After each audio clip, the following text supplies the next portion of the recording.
So Perry, you've been involved in the game as a coach for a good portion now.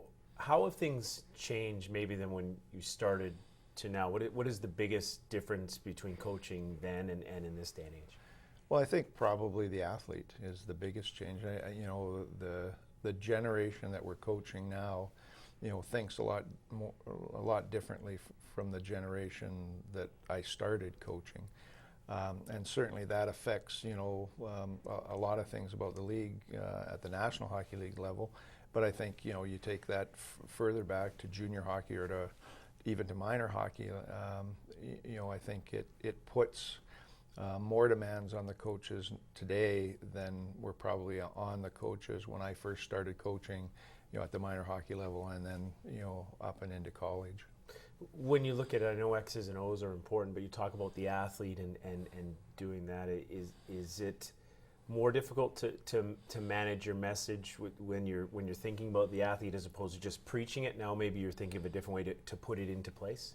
Well, I think you have to have different ways of sending the message now. I think you have to understand that the athlete today gets his information from a cell phone. And when I started coaching, like athletes, I didn't have a cell phone. Athletes didn't have a cell phone. They get information from an iPad. They get information from a lot of different directions, from the internet, from Google, whatever. So I think you have to understand where they've learned to get their information from. So I think when you're trying to get your message to them, you have to make sure that you're utilizing the kinds of things that will help them understand the message. And like it might be as simple as instead of phoning them and telling them something, you're probably better off to text it to them. And I kind of laugh about it. At the end of the day, it still comes down to the face-to-face interaction that you have to have.